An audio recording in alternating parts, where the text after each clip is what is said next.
our lesson today is lesson 41, and the topic of today's lesson is Penny's bag. As usual, we'll start with the new words and expressions, so please read after me. Okay? Number 1. Dal mishak kelganda biz to'xtab turib men yuqorida aytgan inglizcha so'zlarningki ma'nosini qarab boqaylik. Bir qancha savodashlardan men uchur keldi, ayrim ya'ni ma'lum darsning beshidagi shu so'zlarningki bir yozmacha shaklini qo'ygan bo'lsak, yozmacha mazmunni, andan keyin ma'nosini bir tushuntirib o'tgan bo'lsangiz deb bu intayin yo'lliq bir taklif bo'ldi. Men agar savodashlarning yodida bo'lsa, bir necha darsning oldida buningdan keyin shu yandan bayon hatto darsning beshidagi shu savodashlarni darsga qaytib kelganini qarshi olib aytadigan so'zlarimdan tortib hammani qandoq inglizcha ifodalashga tirishimiz, asta qandoq inglizchaga kirib ketsiz shu shundoq bir usul bilan degandim bu. Demakchi biz bu ishni boshlag'ili bir qancha dars bo'ldi. Ya'ni Uyg'urcha demay inglizcha deyishni, bo'libmi darsning beshirki so'zlarni. Okay? Undaqda savodashlarning talabi bo'yicha men yuqorida aytgan so'zlarningki inglizchasini ko'rib baqsaq, bu mundaq gap asli, qarang. Albatta assalomu alaykum deb boshladim. Uningga ergishib qandaq welcome back to new concept English book 1 dedim. Bu gapning ma'nosi tushunishlik savodashlar. Agar darsimizninki birinchi darsdan boshlab qatnashib kelgan bo'lsangiz, bu shu Uyg'urcha deganga o'xshashlam gap, ya'ni yangi Uqum ingliz tilining birinchi kitobiga qaytib kelganingizni qarshi olamiz degan gap. Bundan keyingi jumla today is Wednesday, August 21st, 2019 degani bugun 2019-yili 8-oyning 21-kuni, ya'ni chorshanba degan gap. Now let's dive right into our lesson for today again. Undaqda hozir biz bugungi darsimizga sho'ng'ib kirib ketaylik degan gap. Shu dive right in degan shu ma'no bildirdi. Sho'ng'ib kirib ketish. Okay? Undan keyingi jumla our lesson today is lesson 41 and the topic of today's lesson is Penny's bag degan. Tersemes düşünüş bunda yaparsanız bugünkü dersimiz 41. ders bulup bugünkü dersinin temisi Penny's bag degan gap. Penny's bag degan savodashlarga tanıştıklı bir gap. Penny degan bir ayol kishining ismi desak, onun kendiki pash as shu ning degan ma'no bildirdi. Ya'ni ning qo'shimchasi, igil qo'shimchasi, bag degan so'mka, ya'ni Pennyning so'mkasi degan gapga. Shundaqmi? Onun tigidiki as usual, we'll start with the new words and expressions degan odatdagidekla, ya'ni odatdagiga o'xshash, shu davomli qilib kelayotganimizga o'xshash demakchi-ku. Biz yangi so'zlar va so'z birikmalaridan boshlaylik degan gap. Andan keyin so please read after me degani undaqda menga ergishib o'qing degan gap. Okay deganimiz ma'qulmi degan gap. Andan keyin number 1 deb boshladik-ku, birinchi deb. Okay, birinchi so'z demakchi-ku. Okay? Demakchi başta aytgan inglizcha aytgan so'zlarim mushu ma'noni bildirdi. Undaqda buni shu videoni to'xtatib qo'yib agar yozib olib o'rganishni xohlasangiz texim yaxshi ma'nosi men yuqorida deb bergandik. Okay? Undan biz darsimizdan o'zib qaytib kelaylik saboqdoshlar. Birinchi so'zimiz tobacco. Tobacco. Number 2, peace. Peace. Number 3, cheese. Cheese. Number 4, loaf. Loaf. Number 5, bread. Bread. Number 6, bar. Bar.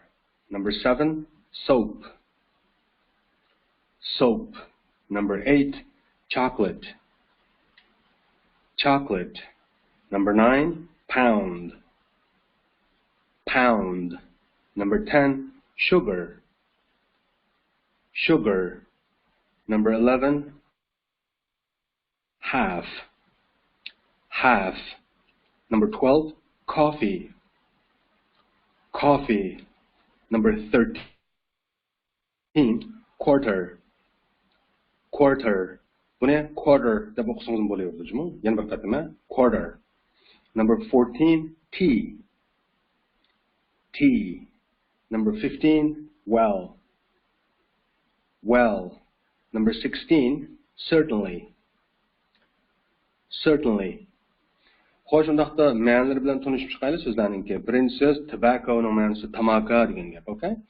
Number 2 piece, parcha degan gap. Masalan, bir parcha non yoki bir parcha falon bir narsa deymiz va parcha degan gapchimi? Number 3 cheese degan erimchik yoki pishloq degan gap. Misolda sharq tanishlik bu, erimchik, pishloq. Sut mahsuloti bu, Number 4 loaf. Loaf degan dana degan gap. Bo'libmi nimaga bolkaga ishiltiladigan miqdor so'z. Dana, okay? Masalan, bir dana bolka deymiz, Uyg'urchada dana deymiz. Inglizchada o'sha loaf bilan ifodalaydi. Masalan, a loaf of bread deb, ya'ni bolkaning bir danasi deb. Shunday ifodalaydi ingliz tilida. Okay? Hargizmi a bread demaymiz-mi? Sababi bread degan qarmoqqa Uyg'urcha o'ylasangiz sanag'il bo'ldi bolkani bir dana bolka, ikki dana bolka deb. Amaliyotda inglizchada buni sanag'il bo'lmaydigan ism deb qaraydi, deb aytadi. Demakchi o'g'lim bugundan boshlab biz qandaqmi shu sanag'il bo'ldigan, sanag'il bo'lmaydigan degan hukmlar bilan tanishimiz. Tas emas, faqat ozroq farqlandi Uyg'ur tilininki ifodalash odati bilan ingliz tilining ifodalash odati. Okay, ozroq farqlandi. Ketib deb qanday o'rganib ketamiz. Demakchi o'g'lim uzun gapning qisqasi number 5 bread degan so'zni masalan bir dana bolka deb olmoqchi bo'lsak, hargizmi a bread demaymiz, balki a loaf of bread deymiz deganni bilib olsangiz bo'ladi hozircha. Okay? Number 6 bar. Xuddi shu loafga o'xshash barmi bir miqdor so'z. Bu bar nimaga ishlatilgan miqdor so'z desangiz, masalan sopun bor, masalan Uyg'urchada biz bir to'qash sopun deymiz. Bir sopunmi deymiz, lekin to'g'ri ifodasi buningki bir to'qash sopun. Mishalki to'qash degani miqdor so'z bu sopunninki. Bir to'qash sopun, ikki to'qash sopun deganda. Demakchi misha bar degan shu to'qash deganda bir ma'nosi bor. Okay? Ya'ni sopun qartilgan. Bu barni chocolate qilib ishlatamiz. Masalan 8-so'z chocolate degan shokolad degan gap bu. Demakchi a bar of chocolate deb ishlatamiz. Ya'ni shokoladning bir partisi debchi. Yoki demakchi shokoladga bir parcha yoki bir taxta shokolad deymiz-ku. Parcha demaymiz, bir taxta shokolad deymiz. 7-so'z bilan bog'lasak 6-so'z, masalan soap degan sopun 7-so'z. Hamda u bar bilan qo'shib ifodalasak, masalan bir to'qash sopunni ingliz tilida nima deymiz deganda a bar of soap deymiz. Xuddi soapga ishlatilganga o'xshash barni qandaq chocolate qilib ishlatamiz. Masalan, a bar of chocolate deb. Demakchi, mayli sopun bo'lsin, mayli shokolad bo'lsin, masalan, a soap yoki a chocolate demaymiz ingliz tilida. A bar of soap yoki a bar of chocolate deymiz, okay? Unda bo'lsa barning ishlatilish o'rnini bilib oldik. Xuddi loaf, 4-so'z loafni breadga ishlatganga o'xshash, barni qandaq soap bilan chocolate ishlatganmiz, okay? Bir to'qash yoki bir taxta deb. Okay? Number 9 pound. Pound degan ikki ma'nosi bor. Birisi Angliyaninki pul birligi font sterling bor, shu font sterlingga ishlatildi.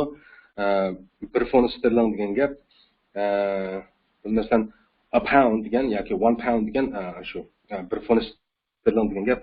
Font sterlingdan boshqa yana pul birligidan boshqa yana birlik kimishildi. Masalan, qadoq deymiz, bu bir qadoq shakar yoki bir qadoq guruch deb. Masalan, ig'irligini ashta ifodalaymiz bu. Masalan, hozir degandek shakar yoki guruch deganlarga yoki boshqa shundoq narsalarga. Demakchi, a pound of masalan, shu 10-so'z bilan bog'lasak 10-so'z sugar, ma'nosi shakar. Masalan, bir qadoq shakar deganni a pound of sugar deymiz. Okay? Xuddi shu loaf, barlarga o'xshash pound nima qandaq miqdor so'z deb bugun ekanmiz. Okay? Ya'ni bir qadoq degan ma'nosi. Undan boshqa hozir degandek Angliyaninki pul birligi font sterling degan ma'nosi bor. Okay? Ikki ma'nosi deb bilib olsangiz bo'ladi hozircha. Qolganini biz shu dialogda ko'ramiz. Eli xo'sh, undaqda 9-chi so'z pound, bir qadoq yoki font sterling degan ma'nosi bor ekan. Okay? Qadoq yoki font sterling. 10-chi so'zimiz sugar, hozir degandek shakar degan gap. Okay? Hargiz bir shakar, ikki shakar demaymiz-ku. Masalan, bir qadoq shakar yoki 1 kilo shakar deymiz-ku. Okay? Demakchi miqdor bilan ifodalaymiz bundaq narsalarni. Qolganini darsda ko'ramiz, dialogda. 11-chi so'z half. Bu yerim degan gap. Yerim. Masalan, bir nimaning yerimi. Okay? Masalan, bread deganni nima dedik-ku?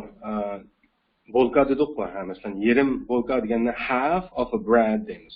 Okay? Half of a bread. Okay? Demakchi half degan yerim deb o'rganib turaylik hozircha. Endi qolgan dialogni ko'rasiz, okay? Number 12, coffee. Qahva degan so'z, tushunishlik. Ichadigan qahva bor. Number 13, quarter. Quarter degan chorak degan gap. Ya'ni 4dan 1 qismi bir narsaniki. Okay? Yerimi nima bo'ldi ekan? Half bo'ldi ekan. Chorakchi quarter bo'ldi ekan. Number 14, tea. Tea degan choy degan gap. İçidigan choy bor. Okay? Number 15, well. Well ni amaliyotda biz o'rganib bo'lgan yaxshi deb, masalan, I am very well.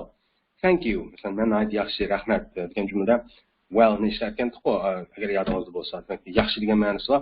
Undan boshqa yana jumlaning beshida, masalan, well deb bir tinib deb bir nima desak qanda deb azroq bir o'ylanib turib ketganmiz. Nima desam bo'lar degandek bir maqsad, ma'ni bildirdi. Okay? Uni deb olsaqmi bo'ldi yoki nima desam bo'lar deb olsaqmi bo'ldi. Well ni. Okay? Ya'ni yaxshidan boshqa shunday bir ma'nosi bor demakchi. Okay? Number 16, certainly. Certainly degan albatta degan gap. Albatta. Okay? Xo'sh, undaqda yuqoridagi tushuntirganimiz so'zlarningki ma'nolari endi biz shu ma'nolarni esimizda tutib turib qandaq dialogni ko'rdik ekanmiz. Dialogdan burun qandaq, dialogni o'rganishdan burun oldi bilan shu dialogni o'rganib bo'lgandan keyin biz javob berishga tegishli savolni ko'rib o'tadigan bo'lganda qarasangiz conversation, ya'ni bu bir parang dialog bu dars. Savolda nima deydi?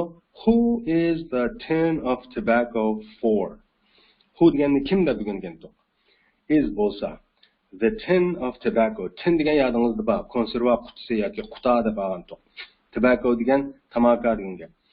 Tin of tobacco degan nima deymiz? Tamakining qutisi degan gap qo'y. Ya'ni bir quti tamaka demakchi-ku yoki qutuliq tamaka, quti tamaka. Ya'ni the degani ashu deb tushunsak, masalan, kim bo'lsa qutuliq tamaka for degan nima deb olamiz? Uchun degan gap. Ya'ni qutuliq tamaka yoki ashu qutuliq tamaka kim uchun degandek bir ma'no chiqargan bundan. Who is the tin of tobacco for? Uchunni eng oxirga qo'ydik ekan inglizda qarang, ammo savol jumlada who is the tin of tobacco for? Okay? Ya'ni qutuliq tamaka kim uchun deb. Mundaq bu gapninki o'ramidan o'yladingiz, abayqa yangi so'zlar bilan mundaq bog'lab o'ylasangiz, qiyos qilsangiz bu darsning mazmuni nimaga munosabatlikda bir dars turdi. Shu turmushda ishlatiladigan narsa keraklar, ya'ni setib oladigan turli mallar yoki bo'lmasa kundalik turmush buyumlarini setib oladigan do'kondan setib oladigan işte bir mallar to'g'riliq bir dialogda turdi. Shundaqmi? Yana bir qatam darsimizningki mavzusiga qarasak, Penny's bag. Pennyning sumkasi deydi. Undaqsi bu Penny degan ayol qaraganda magazinga berib bir nimalar setib olib kelib, shu sumkasidan chiqqan narsalarni so'zlashadigan shunday bir dars o'qishmamdi. Xo'sh, unda biz shu dialogga kirib ketdik savoldoshlar. Qarasangiz lesson 41 Penny's bag. Pennyning sumkasi. Savol mana abay savol shuni ko'rsatgan sizga. Who is the tin of tobacco for? Ya'ni qutuliq tamaki kimning yoki kim uchun degan gapgan go. Unda oldi bilan men agishib o'qiydigan bo'lgan bo'lsa, Sam bilan Pennyning o'rtasida bo'lgan dialog ekan bu. Sam bunda deydi qarang. Is that bag heavy, Penny? Yana bir qatam, ha? Is that bag heavy, Penny? Deganda Penny qo'pib, not very. Not very. Sam qo'pib, here. That will put it on this chair. put it on this chair. Deb bo'lib, what's in it? What's in it? Deb so'rayotdi. So'raganda penny qo'yib, a piece of cheese. Okay, yana bir qatim. A piece of cheese. And again, a loaf of bread. Yana bir qatim, a loaf of bread. And again, a bar of soap. A bar of soap, okay? And again, a bar of chocolate. A bar of chocolate. That below, a bottle of milk. A bottle of milk. That below, a pound of sugar. A pound of sugar. That below, half a pound of coffee. Half a pound of coffee. That below, a quarter of a pound of tea. A quarter of a pound of tea. That below, and a tin of tobacco. And a tin of tobacco. Digante Sam Kopop. Is that tin of tobacco for me? Alright? Is that tin of tobacco for me? Penny Kopop. Well, it's certainly not for me. Well, it's certainly not for me. Additional dialogue tugidi. Unda hozir biz dialogning ma'nosini tushunib boqaylik qarang, ha. Sam deb boshladi gapni qarang. Is that bag heavy, Penny? Deydi. Tasanas bu jumla qarang, ha. Bu bir savol jumla albatta. Is oldida that kaynida, ya'ni that bag kaynida kelyapti qarang. Amaliyotda that bag is heavy bo'lsa qanday? Bu bir bayon jumla bo'ladi. Ya'ni igisi oldida xabar kaynida bo'lgan bo'lsa bayon jumla bo'ladi demakchi. Hozir xabar oldida igisi kaynida kelgachga bu savol jumla. Ya'ni is bilan that bagning o'rni alınışıb qolg'ashqa. Okay? Ya'ni is boshda that bag kaynida kelgachga. Okay? Bu gapning ma'nosi avu somka bo'lsa deb olamiz Uyg'ur tilida, ha? Ya'ni bo'lsa avu somka degan gap bo'lmadi so'z ma'nosi bo'yicha tushunsak. Uyg'urchada a somka bo'lsa degan gap bu, ha? Savol jumlada olamiz Uyg'ur tilida masalan. Heavy degan, ig'ir degan gap. Ya'ni avu somka ig'irmi degan gap bu. Degan gapkan bu. Okay? Avu somka ig'irmi, Penny degan gapkan bu. Okay? Demak ki Sam ayoldan so'rayotdi. Somka ig'irmi, Penny deydi. Is that bag heavy, Penny? Deganda Penny qo'yib not very deydi. Not very degan gap. It's not very heavy degan gap amaliyotda. Do'skamga yozayam, shuni savodashlarning tushunishiga foydasi bo'lsin uchun do'skamga yozay. Not very degani amaliyotda. Tırnak ichida, ya'ni yoshirin kelayotgan it is ba.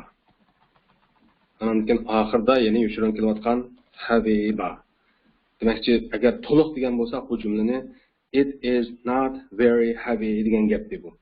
Bu bo'lsa emas, back ig'ir, ya'ni u back ig'ir emas degan gap bu. Buni qanday oddiylashtiriblar not very deb aytibdi. Shuni back diqqat qilaylikmi? Not very. Ancha emas degan gap bu, ha? Ya'ni ancha ig'ir emas demakchi bu. Okay? Xo'sh, Samninki asomki ig'irmi Penny deganiga Penny nima deb javob berdi deyli? Not very, ancha emas deganda Sam qo'yib here. Qarang, rasmga qarasangiz o'rindiqni surib etib degan gap mana bu. Here, mana degan gap bu. Mana o'rindiqni surib etib. Mana deb put it on this chair. Qo'ying uni ustiga ma'vu o'rindiqni degan gap bu so'z ma'nosi bo'yicha tushunsak. Ya'ni uni ma'vu o'rindiqni ustiga qo'ying deydi-ku. Ya'ni oldida here deb put it on this chair desak nima bo'ldi ekan? Mana deb o'rindiqni ustigash uni ma'vu o'rindiqni ustiga qo'ying degan gap ekan bu. Deb bo'lib what's in it deydi. Bu yerdagi what ning kaynidagi pash asli degan gap is degan yordamchi fe'l. Yordamchi fe'l deyman, BPL shujimi. Okay? Ya'ni what is in it ni qisqartirib what's in it deb olgan. What is ni qisqartirib what's deb olgan demakchi. Ya'ni nima bo'lsa in it ichidagi uning. Ya'ni uning ichidagi nima degan gap bu. What's in it. Okay? Uning ichidagi nima degan gap bu. Penny bu gapga bunda javob berdi qarang. Endi Pennyning og'zi ochildi, endi to'xtamaysiz. A piece of cheese, bir parça erimchik yoki pishloq degan gap bu. Ya'ni inglizcha mushtaq ifodalaydigan bu qarang. Bir parchasi nimani? Pishloqni yoki erimchikning deb bundaqa. Cheesening oldiga ofni ishlatib, cheesening, ya'ni pishloqning deb bunday ifodalaymiz. Buni tushuntirib bo'lgan biz. Okay? Ning qo'shimchasi so'zning oldida keldi degan tuqu inglizchada. Ya'ni bir parchasi pishloqni degan gap, pishloq bir parcha pishloq degan gap bu. Okay? Deb bo'lib a loaf of bread bu mana shu jumla shakli ashunga hozirgi o'xshash. Bir dona nimaninki? Bir donasi bolkaning, ya'ni bir dona bolka degan gap bu yoki bolkaning bir donasi degan gap bu a loaf of bread degan, okay? Deb bo'lib a bar of soap, ya'ni so'pning bir to'qchi yoki bir to'qash so'pin degan gap bu. A bar of chocolate degan, okay? Deb bo'lib a bar of chocolate deydi. Bir taxta shokolad deb olamiz endi. Shokolad degan taxtaliq chiqadi-ku, bir taxta ikki taxta deb. Okay? Taxta deganimni tushunyapsiz. Da bir o'zi kichik bo'lsa-mu taxta shaklli chiqadi-ku bu shokolad degan. Nima deb tushunamiz buni? Bir taxtasi shokoladni degan gap, ya'ni shokoladning bir taxtasi. Buni uyg'urcha nima deb olamiz? Ravon qilib, bir taxta shokolad deb olamiz-ku. Okay? Deb bo'lib a bottle of milk. Bir botilka süt degan gap bu, ya'ni sutning bir botilkasi degan gap bu, okay? Deb bo'lib a pound of sugar, shakarning bir qadaqi, ya'ni bir qadaq shakar degan gap bu, okay? Ig'irlig'ini oladi. Ya'ni xuddi 1 kilo shakar degandeklar. 1 kilo shakar nima deymiz agar kiloni ishlatgan bo'lsa, mishaga a kilo of sugar bo'ladi. Hozir a pound of sugar degan qanday bir qadaq shakar bo'ldi. Anoni keyindan half a pound of coffee dedi. Half deganni yerim deb deganda qolgan. A pound deganni bir qadaq dedik. Demak, half a pound degan nima? Yerim qadaq degan gap. Ya'ni yerim qadaqni inglizcha mushtaq ifodalaydi. Half a pound. A pound degan bir qadaq qo'yni, yerimi bir qadaqni deb bunda oladi. Okay? Yerim qadaqni shuna oladi demakchi inglizchada. Half a pound. Nimaninki yerim qadaqi? Coffeening, ya'ni yerim qadaq qahva demakchi. Xuddi yerim kilo qahva degandek-ku. Okay? Half a pound of coffee. Sugarni, shakarni qanchalik qapti? Bir qadaq qapti. Qahvani-chu yerim qadaq qapti degan gap. Deb bo'lib a quarter of a pound of tea. Amdima chayninki miqdori texim to'lab ketibdi, qarang, ozlab ketibdi. A quarter deganni chorak degandan 4dan bir qismi. Nimaning bir choraki? Of a pound. Bir qadaqning bir choraki degan gap. Bu bir qadaq deganimiz nimaning bir qadaqi? Tea, ya'ni chayning, ya'ni chayning bir qadaqining bir choraki deganni uyg'urcha nima deymiz? Bir chorak chay deb olamiz-ku, okay? Bir chorak chayni inglizcha nima ifodalaydi? A quarter of a pound of tea. Albatta inglizcha dastlab deganda sal g'ayri tuyuldi bu narsalar tushunib qolasiz. Agar shuni qayta masalan 10 qatim yezib olsangiz daftaringizga a quarter of a pound of tea. A quarter of a pound of tea. A quarter of a pound of tea deb 10 qatim yezib olsangiz yodingizda qoladi. Demak, shu tushunib qolasiz buni. Okay? Deb bo'lib eng oxirida and a tin of tobacco. Tin nima degan to'q? Konserva qutisi deb o'rgangan to'q. Miyada yana o'z oldiga quta degan ma'nosi bor. Cho'qim konserva qutisi emas, bo'lishini atayin. Demakchi tobacco-ning, ya'ni tamakining degan gapmi? Of tobacco degan. Ya'ni tamakining bir qutisi, ya'ni bir quti tamaki degan gap bu. Inglizcha mushtaq ifodalaydi, buni tushunish kerak savodashlar, okay? Bir quti tamaki deganda bu qatosiga uningdan manchilak degan gaplarni Samning qaysi gapiga asosan dedi yoki qaysi gapiga qarata deganda what's in it deganiga mushtaqchiq gaplarni qilyapti. Ya'ni uning ichida nimba degan gapiga. Okay? Bu deb mush qato bir narsalarni sanab aytganda demakchi yeyib so'mkaning ichidan chiqarib ustalga qo'ydi-ku, qarang. Ma'noda manchilak deb qilib bo'lgandan keyin Sam undan is that tin of tobacco for me? Dedi. Bu tin of tobacco degan tamaki qutisi, ya'ni quti tamaki degan gap bu. For me, men uchunmi? Okay, bu is degan nimaninki, pelninki oldida kelyapti, demakchi xabar pelning oldida kelib qoldi.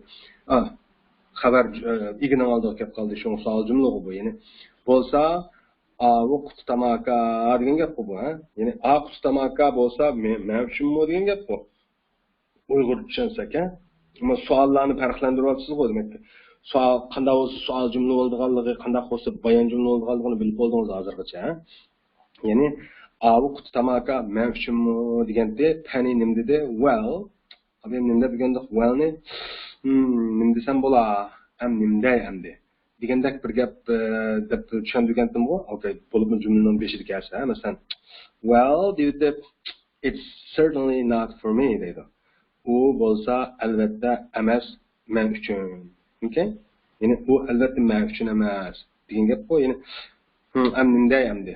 Albatta u men uchun emas degan gap bu. Ya'ni sizga oldim demoqchi-ku.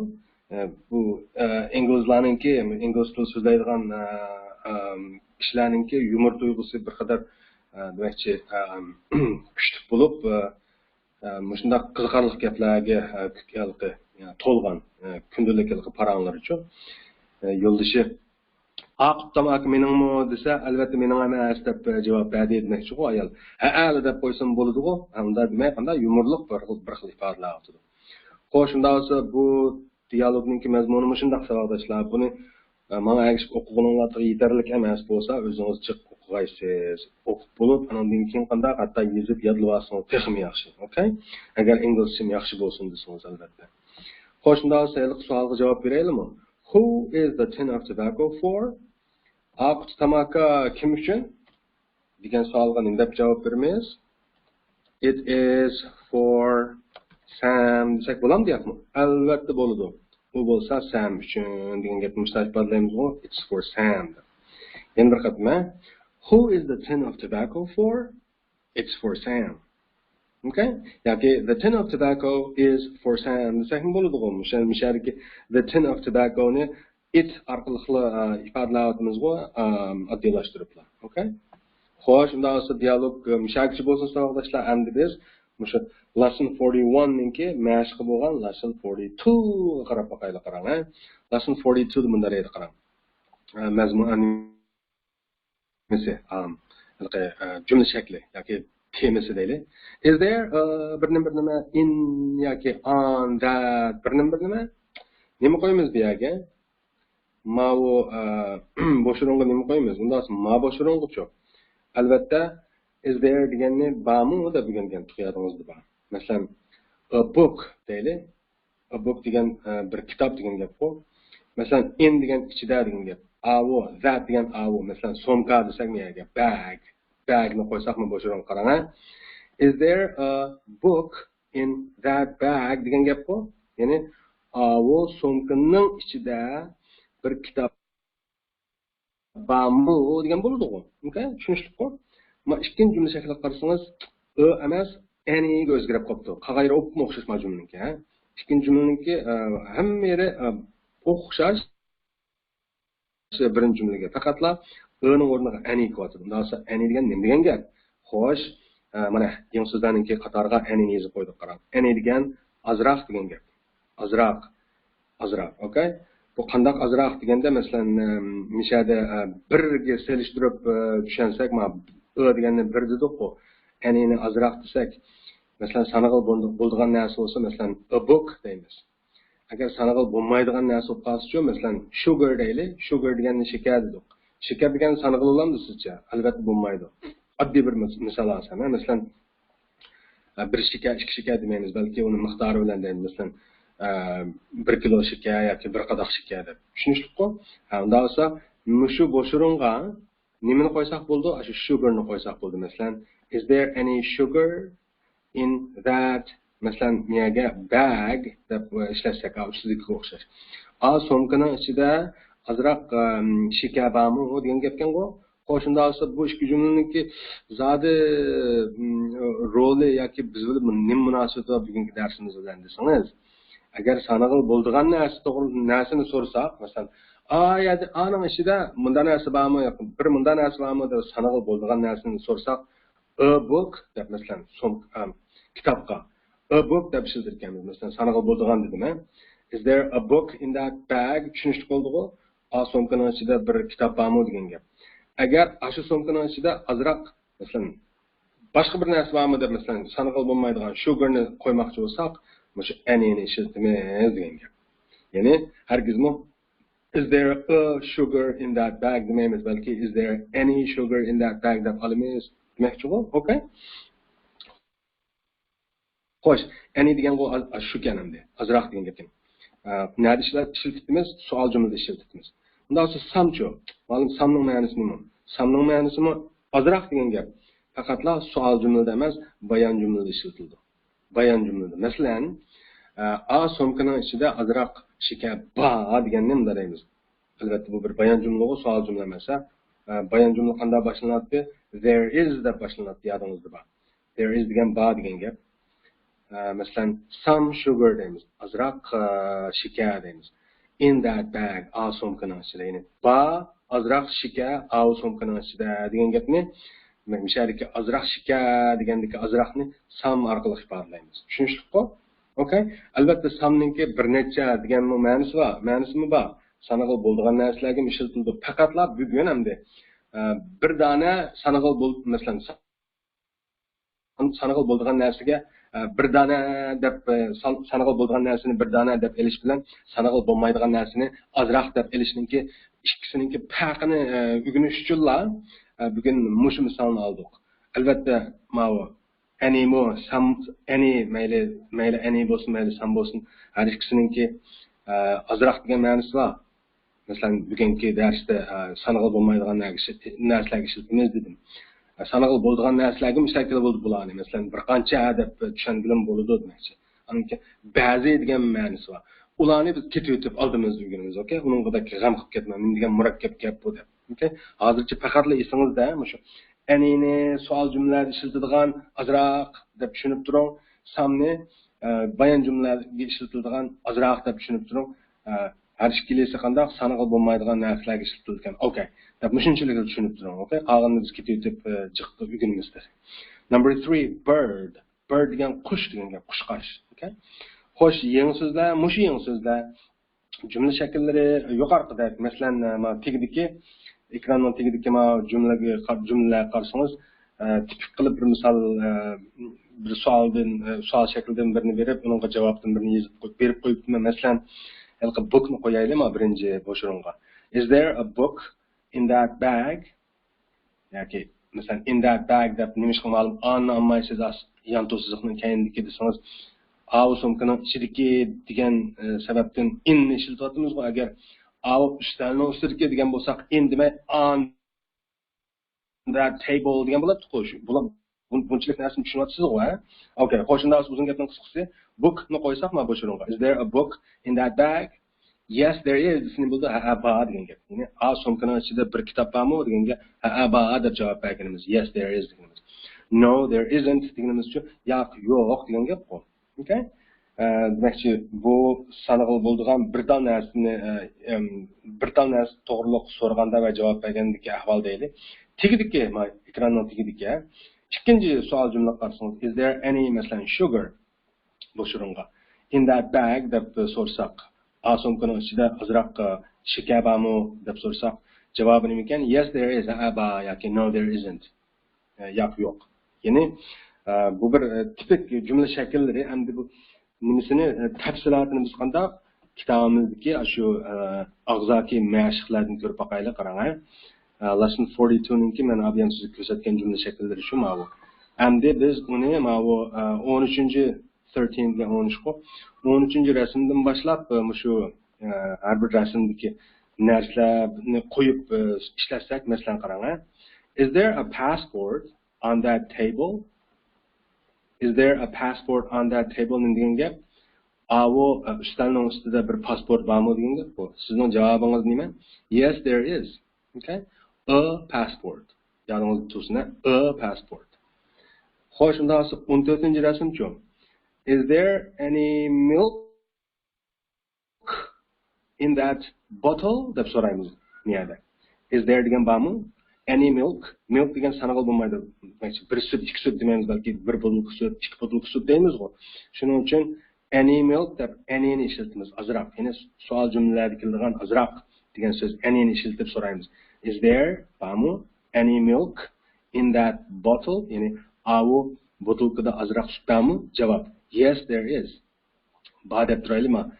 Ichi liq butulka deylikmi? Ichi liq sut bor butulkada. Is there any milk in that bottle? Yes, there is. Okay. 15-ci rasm. Ma spoonga qo'shiqqa uyg'unib bo'lgani. Is there any emas? Tas qoldim xatolashqili. Is there a spoon on that plate? Deymizmi? Plate degan taqsati.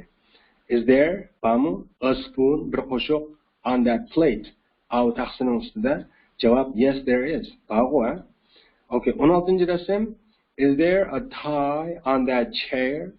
Tushunishibmi? Tie degan galstukdi, chair degan o'rindiq. Is there a tie on that chair? Av o'rindiqning ustida bir galstuk bormi? Javob: yes, there is. Okay? Ma'lum nim foydasi bu mashq qilganning deb o'ylayotgan bo'lsangiz, foydasi bek ko'p, savoldoshlar. Bu yerda birinchi qo'rdik matbuot rasmida passport, spoon, tie uchsi sanag'i bo'lgan narsalar. Shuning uchun deb so'rayapmiz. Is there a passport? Is there a spoon? Is there a tie? deb.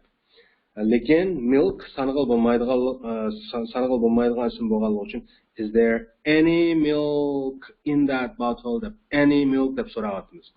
Passportga a passport, spoonga a spoon, tie'ga a tie deganimiz bilan milk'cho a milk demaymiz, balki any milk deymiz dedim. G'obi tushuntirib bo'ldim-ku. Okay. 17-ci rasmni qarang. Bread degan bolka degan gap. Men dedim, bir bolka, ikki bolka demaymiz, balki bir dona bolka, ikki dona bolka deymiz.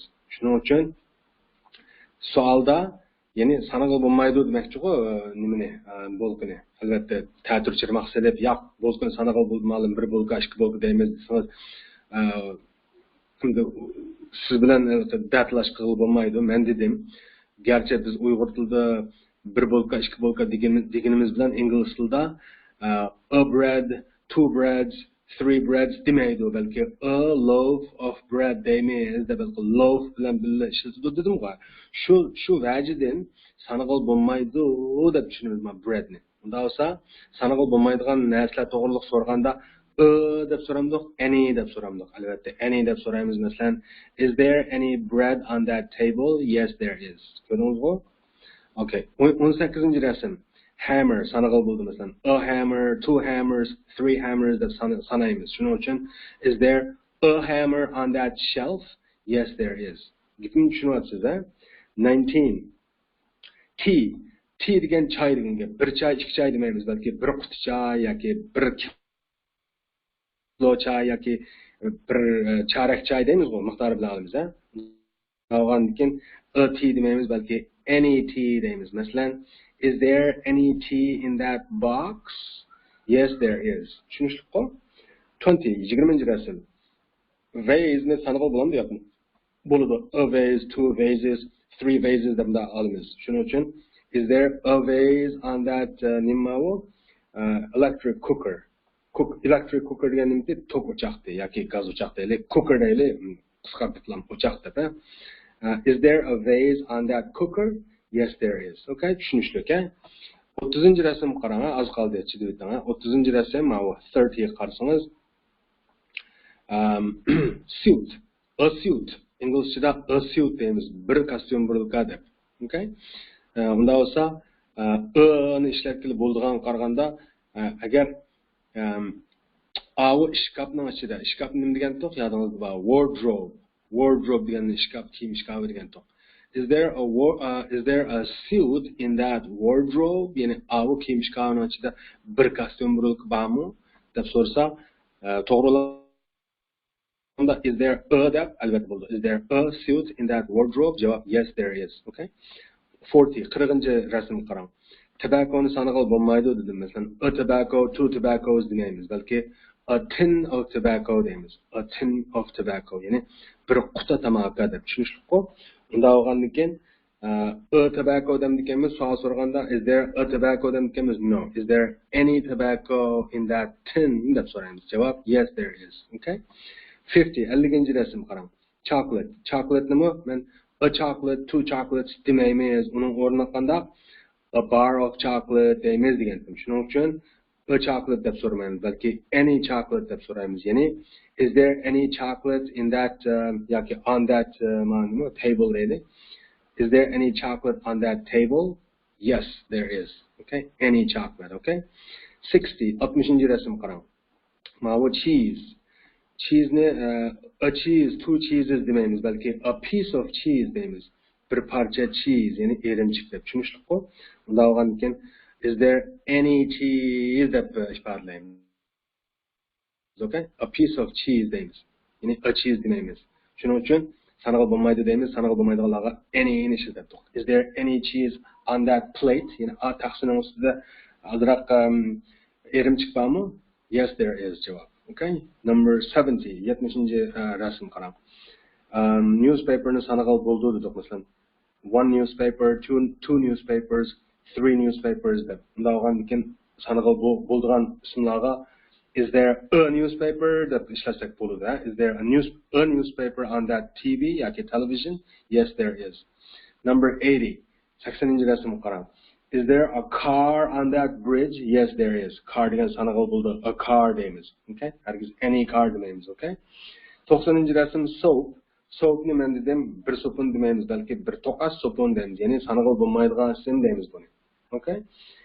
Shunga is there any soap on that masalan dressing table? Kirim ustilgan bu. Is there any soap on that dressing table? Yes, there is. Okay? 100 rasm 100 qarang, 100 ni 100 dedi. Aldimizda yugurimiz ayrim sallarni. Undan sonra a bird can bir qushni demakchi qush degan sanag'il bo'ldigan ism. A bird deymiz. Shunga is there a bird in that tree? Ya'ni a daraxtda bir qush bormi? Yes, there is. Yuqoriqilardan bir narsani tushundingiz, sanag'il bo'ldigan narsalarga, masalan, paloniyada munda bir narsa bormi deganga deb ishlatganmiz. Sanag'il bo'lmaydigan narsalarga paloniyada azroq munda bir narsa bormi deb sanag'il bo'lmaydigan narsalar to'g'riliq so'rsak, any ishlatganmiz deb tushundingiz, okay? Xo'sh, bular og'zaki mashqlar, burada hisob emas bo'lsa, o'zingiz ayrim ko'rib chiqmasangiz bo'lmaydi. Okay? Unda biz bu yerdan o'tib ketdik so'ngdoshlar. Og'zaki mashqniki qog'ini o'zingizlar qolib o'zingiz qayta ko'p mashq qilmasangiz bo'lmaydi. Okay? Unda lesson 42, ya'ni 42-darsniki yozmachi mashqlar qarab boqaylikmi qarang. Written exercises.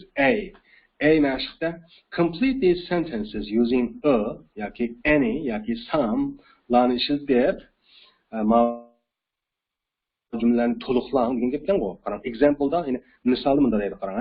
There is a photograph on the desk deydi. There is degan ba'di bir fotosurat degan gap, photograph-ni fotosurat dedik-ku. Ya'ni tortilgan rasm, kamera tortilgan rasmni photograph deymiz dedik-ku, okay? Ya'ni bir fotosurat on the desk.